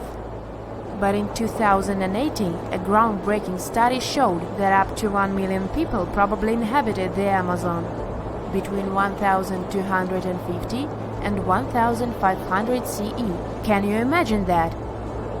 Working alongside local indigenous people, researchers from the University of Florida found several mounds in the Amazon. Besides these mounds, they also discovered interesting ditches and geoglyphs. After mapping all of these recurring mounds, scientists understood that this was a sign of an ancient settlement. They found remnants of carefully designed walls centered around plazas. This could only mean that these ancient cities were big and could host hundreds of thousands of people. These findings brought back the idea that the Amazon could have been home to thriving civilizations way before the Europeans arrived there.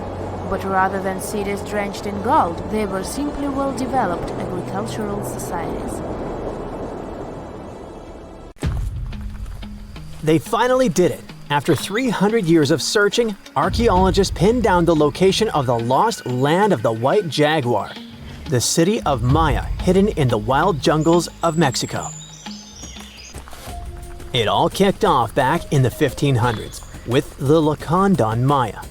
These guys were some super tough survivors who just didn't quit. When their main capital, Lacamtun, fell to the Spanish in 1586, most people would have called it game over. But not the Lacandon. Nope, they packed up, headed deeper into the rainforest, and built their last stronghold, Sakbalan. It was a hidden fortress of stone temples, twisty jungle trails, and howler monkeys acting like noisy little guards. For over 100 years, the Lacandon managed to keep their traditions alive there, far from European control. Then, in 1695, history came crashing in. A Spanish friar named Diego de Ribas stumbled into Sakbalan. And yeah, that was basically the beginning of the end. Soon after, the Spanish took over. By 1721, the Maya had abandoned Sakbalan. The jungle didn't waste time. It swallowed the place whole, with roots tearing into walls and vines smothering plazas. The city didn't just disappear, it got eaten alive. For the next 300 years, Sakbalan turned into more of a myth than a memory. A name archaeologists and explorers would whisper, secretly hoping to find it one day. Plenty of expeditions tried to track it down, but the rainforest is sneaky. Every path looks identical, maps fall apart in the humidity, and even GPS can't cut through the thick green ceiling. It was like looking for a needle in a haystack, except the haystack was alive, covered in thorns, and yeah, crawling with jaguars that would happily make you lunch. So how did the scientists crack the mystery? One word: a letter from the 17th century. The letter by Diego de Ribas described all the routes, rivers, and trails leading to Sakbalan. It showed in every detail the journey of the soldiers who walked 4 days to the Lacandon River after leaving Sakbalan. Then they sailed for 2 days and arrived at the church El Encuentro de Cristo, left their canoes, and continued on foot to Lake Petén Itzá in Guatemala. This was already detailed enough, but the scientists needed to pinpoint the exact location with geographic information systems. They took into account vegetation layers and how much each person was carrying to map an approximate range where Sakbalan should be. They fed this information to GIS and calculated where the city should be. And bingo, it worked. Archaeologists traveled through the jungle and found stone temples rising like broken teeth from the earth.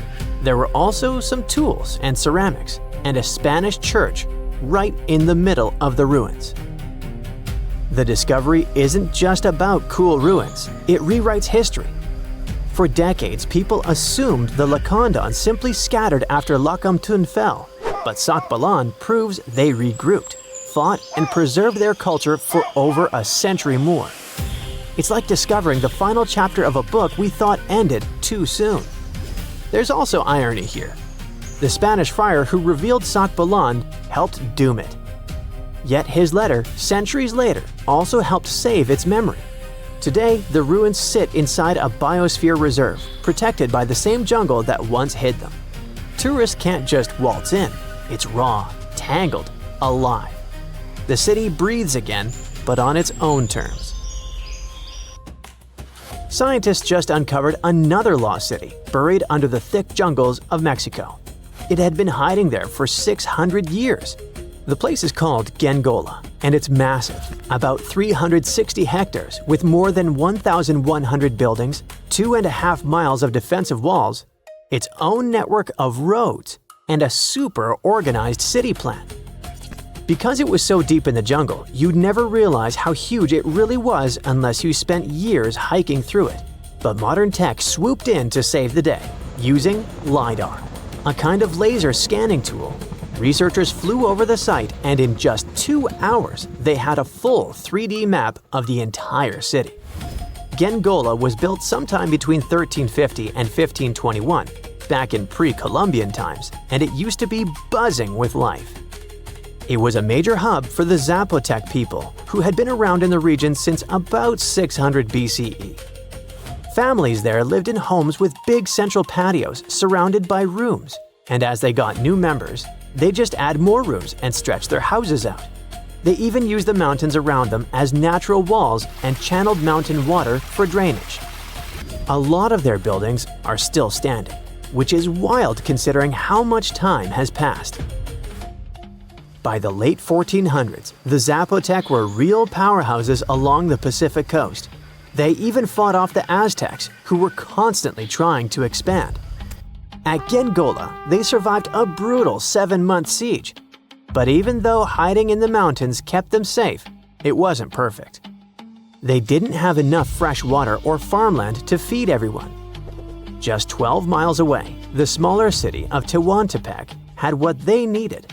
So the Zapotec moved there right before the Spanish arrived in 1521. What the scientists have seen so far is just scratching the surface. That LiDAR scan revealed more than 1,000 buildings, and archaeologists are planning years of research to figure it all out. Instead of digging everything up and risking damage, they'll use advanced scanning tech to keep studying the city safely. Alright, now let's hop across the world to Egypt, where archaeologists stumbled on a whole lost city called Imet, tucked away in the eastern Nile Delta. The place was buried under layers of mud, water, and time, hiding in a swamp that's been shifting and changing for thousands of years. Scientists first noticed it from way up high in faint little clusters of mud brick foundations in satellite images. The shapes looked shaky and ghost-like, but too neat to be natural. So they followed the patterns down on the ground, started digging, and the city started coming back to life. They found multi-story tower houses, basically mini skyscrapers of the ancient world. They had multiple floors, thick foundations, and could handle some serious weight. That kind of vertical living is super rare in Egypt, especially outside the Nile Delta. It showed that people in Imet weren't just spreading across the land, but stacking upward, which means the city was packed, carefully planned, and way more urban than anyone thought for that time. And it wasn't just fancy housing either. Archaeologists also uncovered a grain processing center with paved work areas, animal pens, and organized spaces for food production. Clearly, this was a city with a real economy running behind it. Not far from there, they spotted a ceremonial road that once led to a temple for Wadjet, Imet's patron deity. But later on, other buildings got plunked down over the road, which shows that Wadjet's worship faded over time. Still, the ruins coughed up some amazing relics: a green faience little funerary figurine, and a stela showing Harpocrates perched on crocodiles and gripping snakes. He was the Greek spin on Horus, deity of silence, secrets, and the newborn sun. And there was even a bronze sistrum, an ancient Egyptian musical instrument decorated with twin heads of Hathor. Turns out, Imet was active from around the 4th century BCE onward, stretching from Egypt's late period into the Roman era. Its location along trade routes made it a magnet for merchants and pilgrims visiting Wajet's temple. So it wasn't just hanging on, it was thriving, connecting, trading, and adapting with the times. And this isn't just another dusty ruin. Imet is giving us a window into everyday life, religion, and urban planning in the Delta, which we've always known way less about compared to the big pyramids and tombs. Archaeologists just found the remains of a lost city from thousands of years ago hiding in southeastern Europe. They were sure that it was nothing more than an old defense outpost, but new digs are changing that big time. They now believe the site might actually be the lost capital of an ancient kingdom of Lynkestis that has to do with Alexander the Great, the man who changed history. The ruins are near a small village called Cernobuki in North Macedonia. You can find mentions of them from 1966, but nobody really dug into them until about 15 years ago. At first, they found just a few ruins and thought it was a guard post used to spot Romans coming from the west. But now, a team of scientists went back with high-tech equipment and found proof this place wasn't just a tiny outpost. Researchers managed to look under the ground and found that the Acropolis the ruins sit on, which is a flat hilltop, has enough rooms and infrastructure to host a full-on city inside the fortress walls. It covers about 2.8 hectares and around 10,000 people lived here at its peak. Researchers also found a textile workshop and plenty of artifacts, including a coin from the time of Alexander the Great and with his image, axes, game pieces, and an oil lamp, and even a small ceramic with a heart motif. One of the coolest finds is a reusable clay theater ticket, which was unique to North Macedonia. This means there was also most likely a theater here, and it could be in one of the large buildings. Experts used to think that the city was from the time of King Philip V, but now, thanks to the coin and especially the ancient tools and broken pottery that were found, they believe people might have lived there during the Bronze Age. Lynkestis and the rest of Upper Macedonia had some pretty intense weather with freezing, rainy winters, and super hot summers. Life there wasn't easy, and most of the time, it was all about surviving. The people who lived in the area were mostly nomadic herders, and they had to move around depending on the season. They traveled with their flocks of cattle, goats, and sheep, always looking for the best pasture lands. Back then, Macedonia was kind of like the outsider of the Greek world. It was part Greek, but powerful city-states like Athens and Sparta didn't really accept it. Thanks to this position on the edge, Macedonia had the chance to mix Greek traditions with local culture. Eventually, they took over and changed the whole ancient world under kings like Philip II and Alexander the Great. The new discoveries at Cernobuki show us how connected and powerful ancient Macedonia really was, especially since the city sat along trade routes to Constantinople. Big historical figures like Octavian and Agrippa might have passed through the area on their way to clash with Cleopatra and Mark Antony. The place could also be the lost capital of the ancient kingdom of Lynkestis or Lyncus. Some experts think that a major city in Upper Macedonia could be where Queen Eurydice was born. That powerful lady gave birth to Philip II of Macedon, who took over Lynkestis in the 4th century BCE. The kingdom of Macedon became independent, and thanks to it, the son of Philip II, Alexander the Great, later became the king of the Macedonian Empire. That man totally lived up to his name. In just 13 years, he created one of the biggest empires in history, stretching from Greece all the way to Egypt and India. And he managed to do all that before passing away at just 32 years old.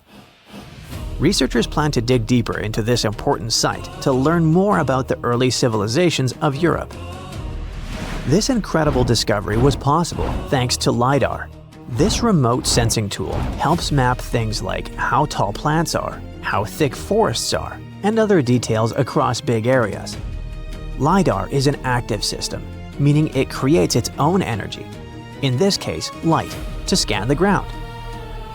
A laser fires super-fast pulses of light that shoot down to the ground and bounce off things like buildings and tree branches.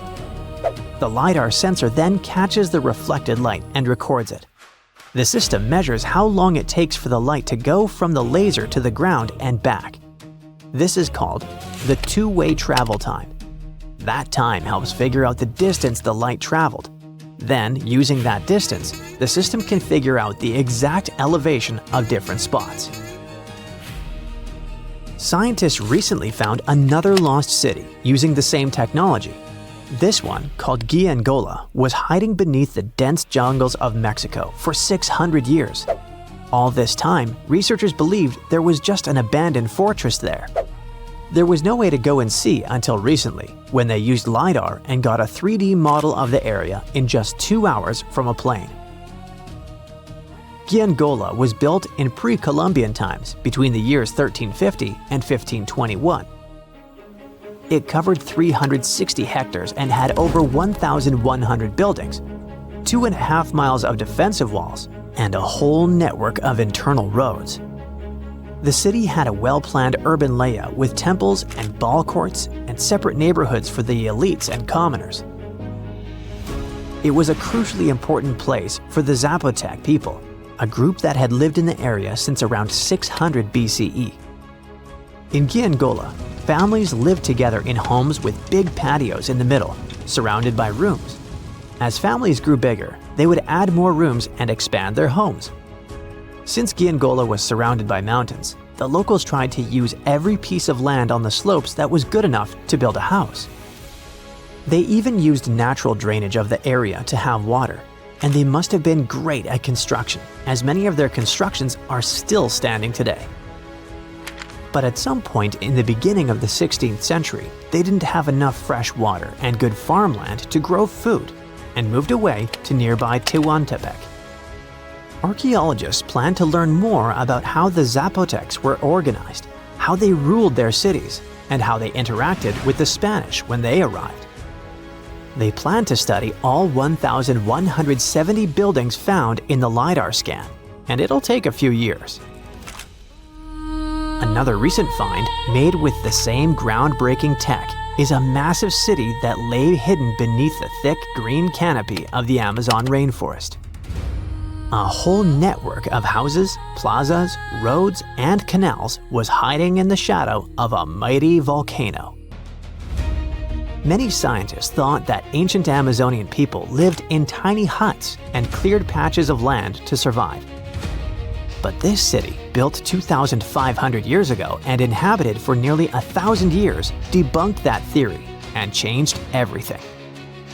Now, researchers think tens of thousands or even hundreds of thousands of people lived in complex urban societies. They scanned the area and found that 6,000 rectangular platforms, each about 66 by 33 feet and 6 to 9 feet high. These structures were arranged in clusters around central plazas that had straight roads with perfect right angles and paths connecting them. One of the roads was an impressive 16 miles long. Building straight roads like this is way harder than just going with the landscape. Some of these roads may have had great spiritual or ceremonial significance. The civilization was thriving thanks to rich soil from a nearby volcano.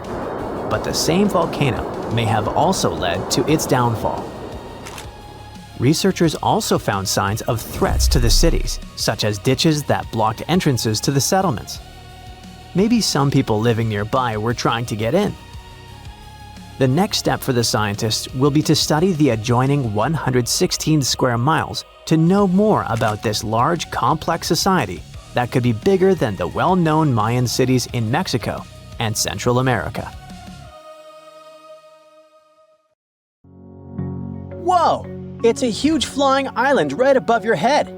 In the era of AI, you may think it's nothing but a neural network video, but let me tell you that first, it's very much real. 2, if you want, you can as well visit it.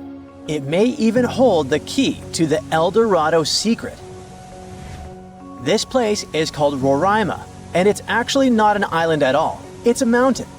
Due to a number of factors, we get this vision of an island floating somewhere above us. But it's all about the flat top this mountain has. There's no standard peak, so it looks flat and the thick clouds get blended into the skies, thus creating this optical illusion. Despite the advancements in satellite technology and affordable air travel, there are still few places on Earth that feel truly uncharted. Like Mount Roraima is one of them. It's been around for almost 2 billion years, and it's one of the oldest formations on our planet. For comparison, dinosaurs appeared somewhere around 240 million years ago. Some scientists believe that this area used to be a part of the supercontinent called Gondwanaland. And back then, it wasn't yet a mountain.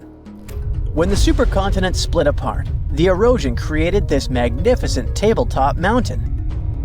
But what's interesting about this place is not the age, but the fact that it still looks prehistoric. It's almost untouched. The reason for that is late exploration of this part of South America. By the way, we still discover new flora and fauna species living there every year.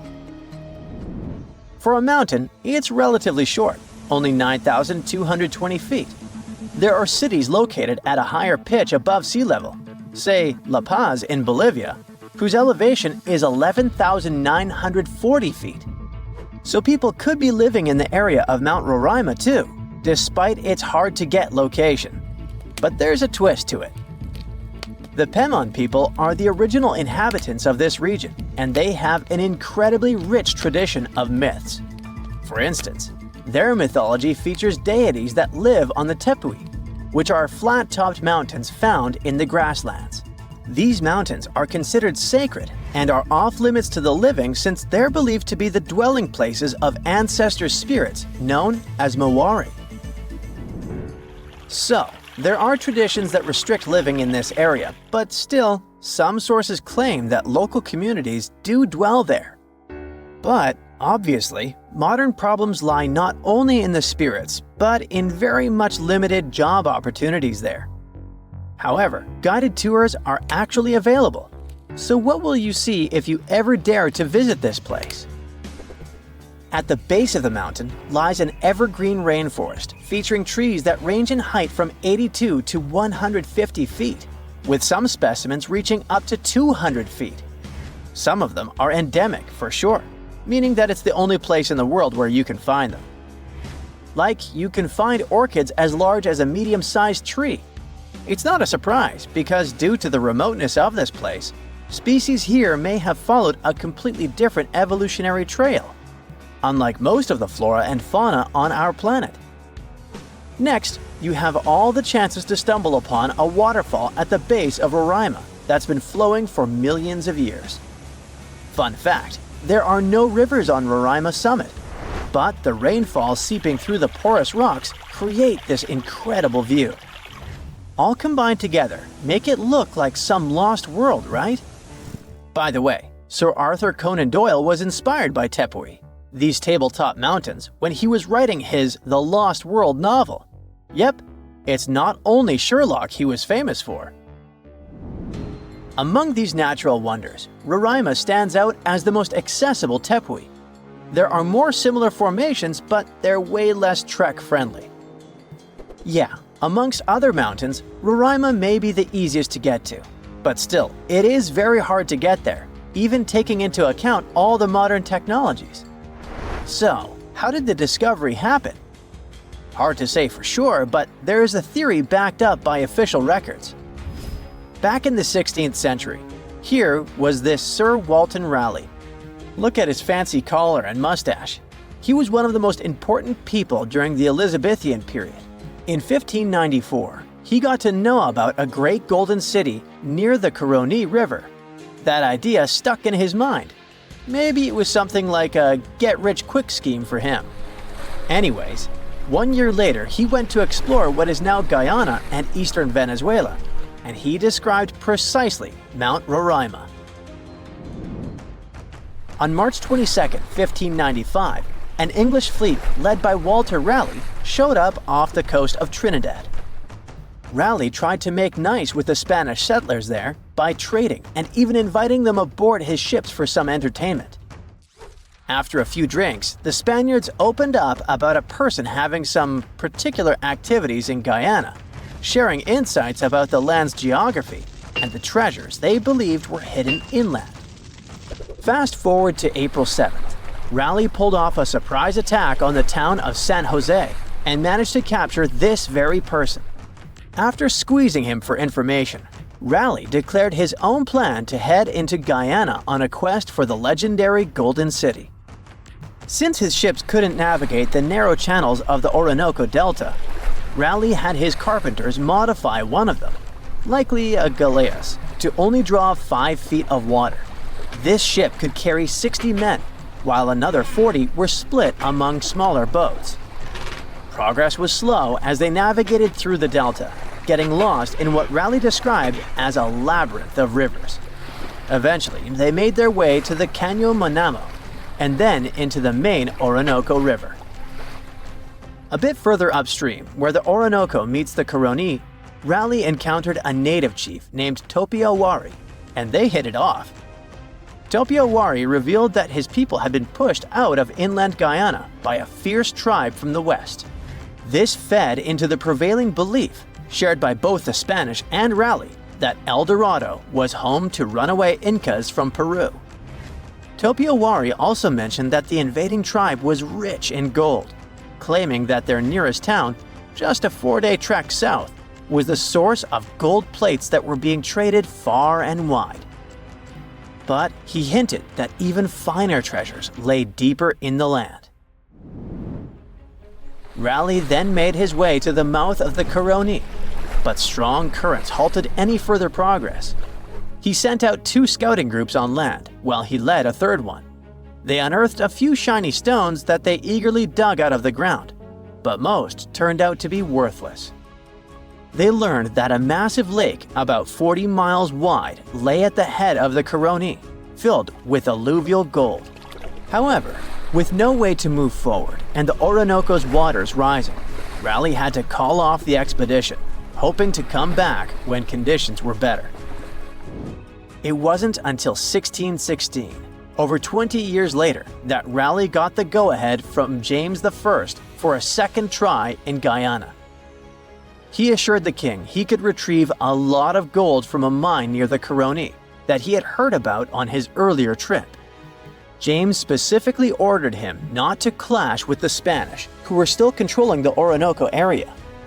When Raleigh arrived in South America, he stayed on the ship while sending Lawrence Kemmys and a team to look for the mine. For reasons that remain unclear, Kemmys ended up attacking and capturing the Spanish town of Santo Tomé, resulting in the demise of Raleigh's son Wat during the skirmish. Unable to find the mine, the crew returned to the ship, and facing Raleigh's anger, Kemmys took his own life.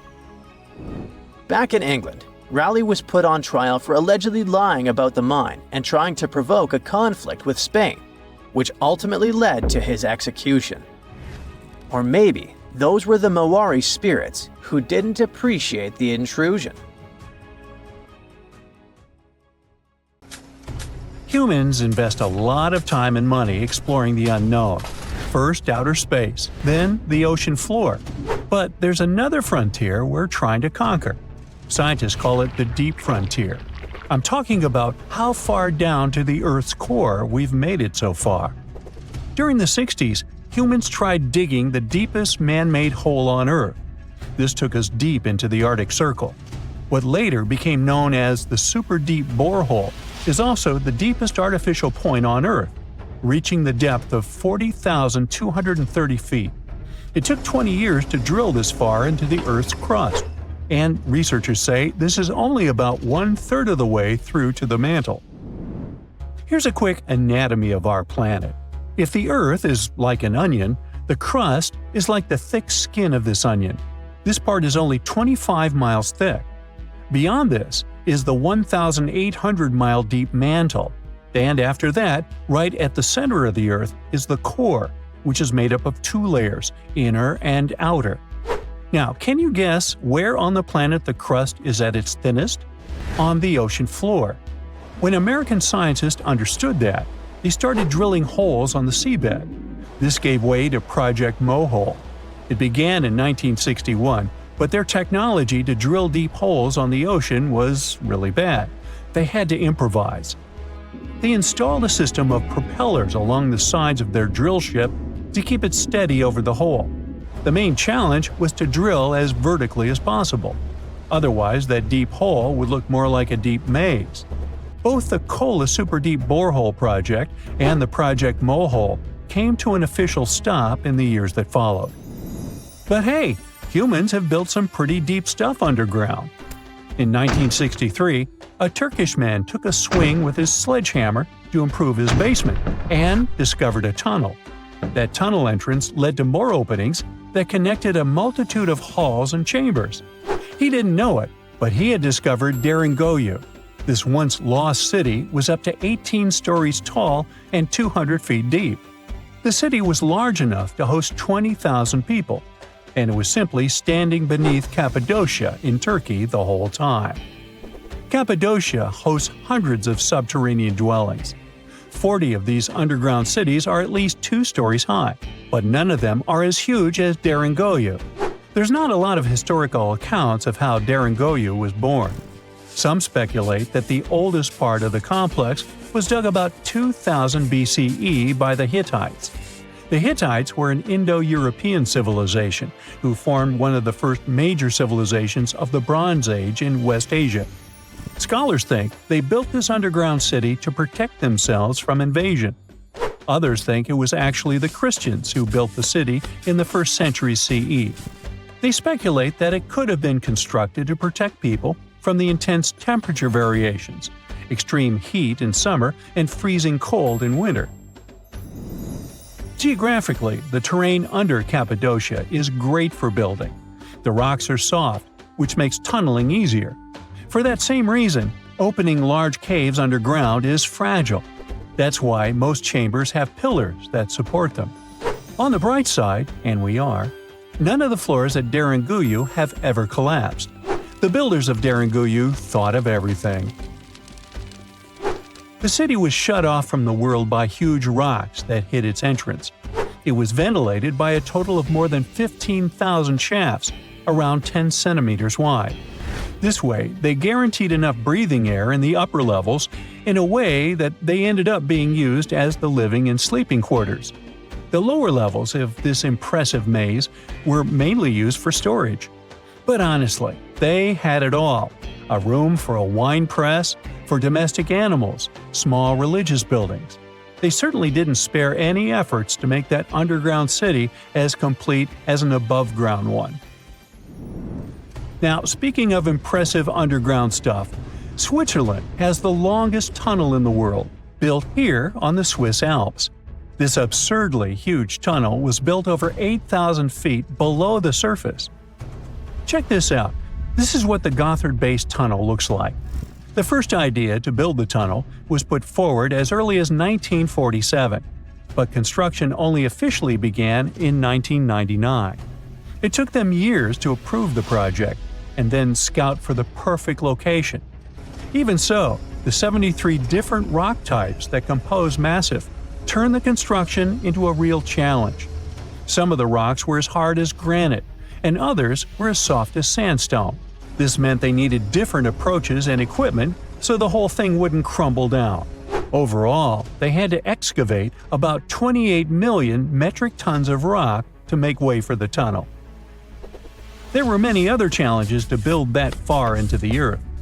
The deeper into the mountain they got, the hotter the temperatures were. Since there's no natural ventilation, temperatures would get as high as 115 degrees Fahrenheit, making it really hard for workers to endure. The tunnel stretches for 35 miles from one end to the other. During the construction, Workers had to use 4 massive tunnel boring machines, aka moles, to penetrate through the massif. Each of these moles was around 1,400 feet long.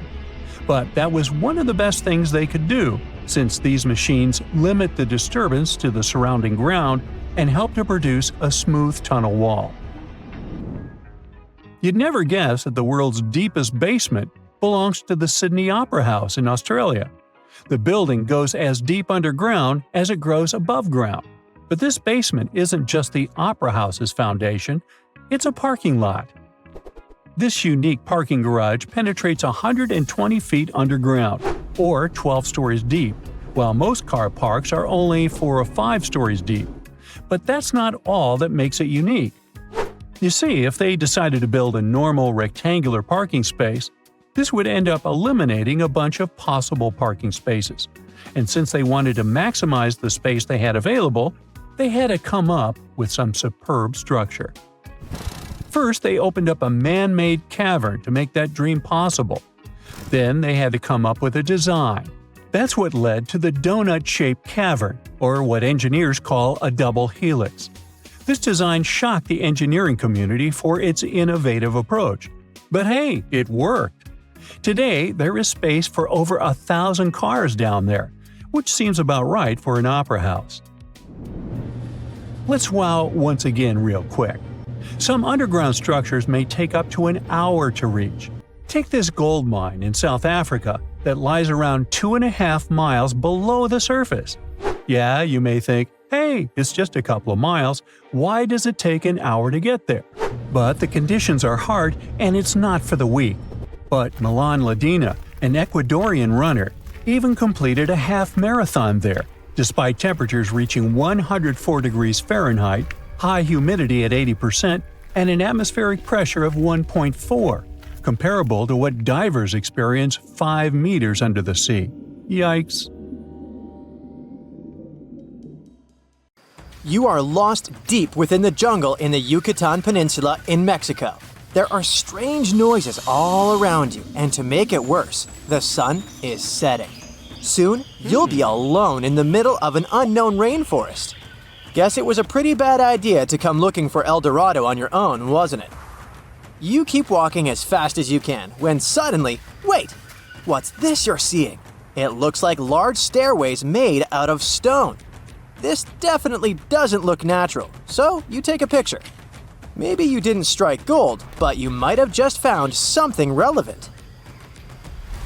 Congratulations! You found Akamtun, a long-lost Mayan city, hidden 37 miles into the jungle. The name literally translates to stone column. Stone was probably in at the time, so these guys used a lot of it to build their pyramids, houses, and even ball courts. If you ever thought that Europeans invented ball games, think twice. Mayans loved to play ball games for recreational purposes.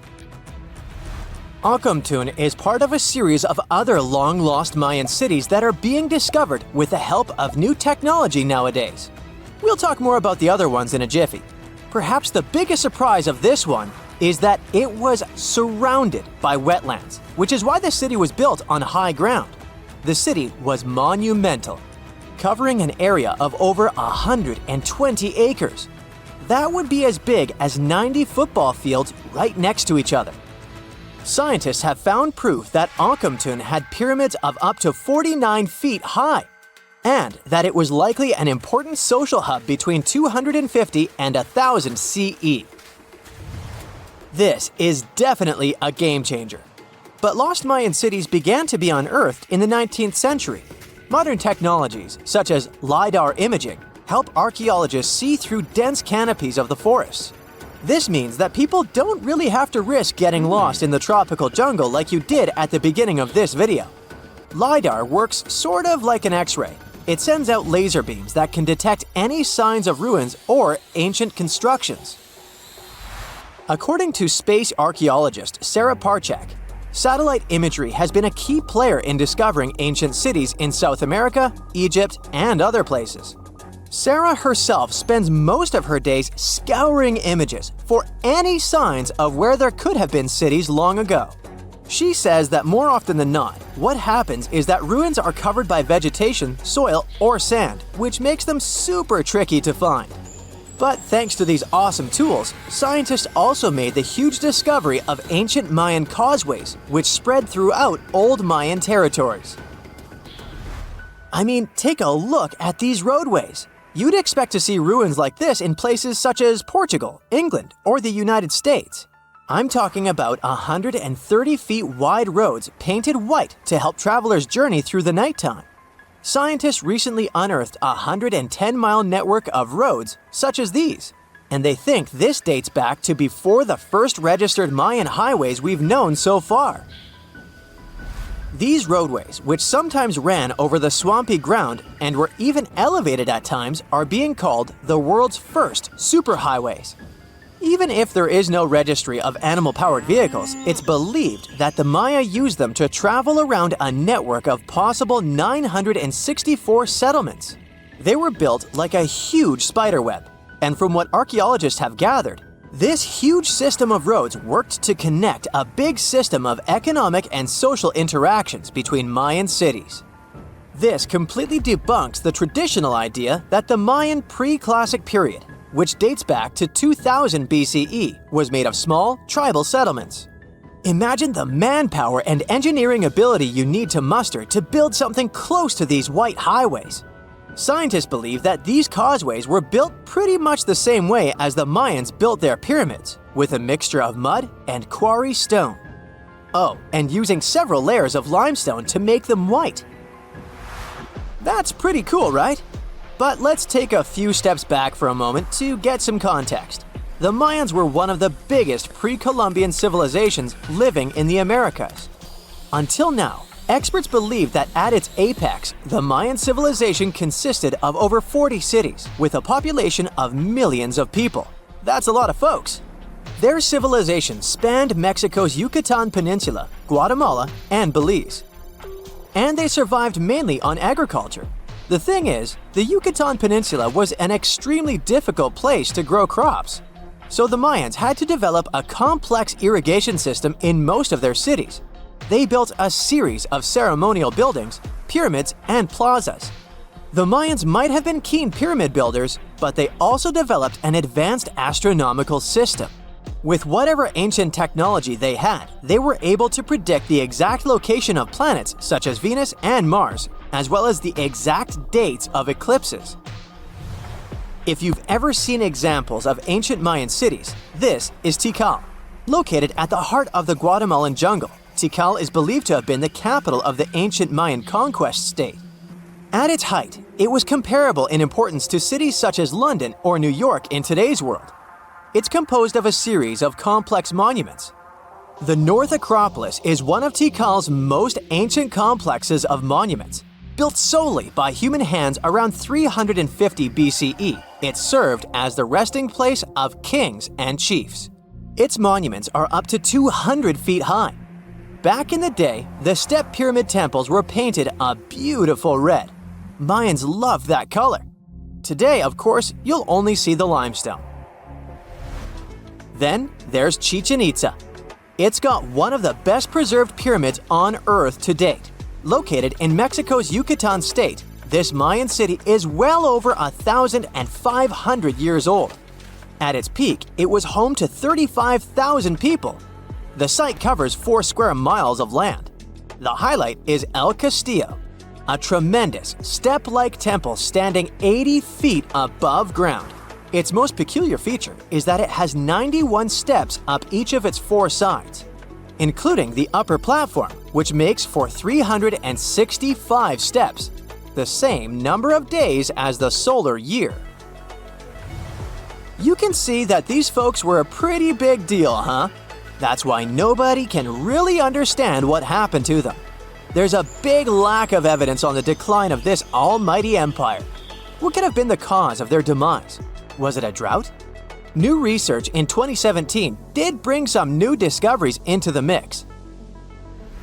Using data from a site at Ceibal, located at southwest of Tikal, Scientists analyzed radiocarbon data from ceramics and archaeological excavations to extract new information about the unexpected demise of this great civilization.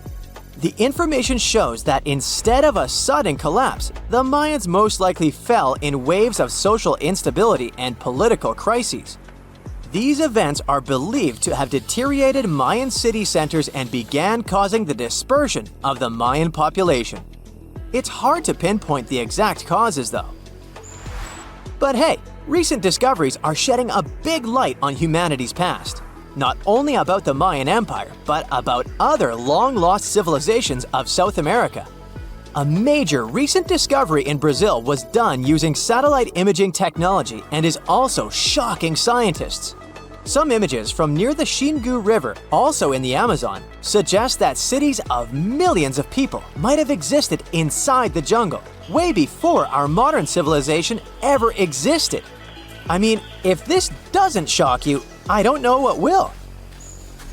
Satellite imagery also detected a network of trenches dating back to 200 and 1200 CE in the Bolivian Amazon forest.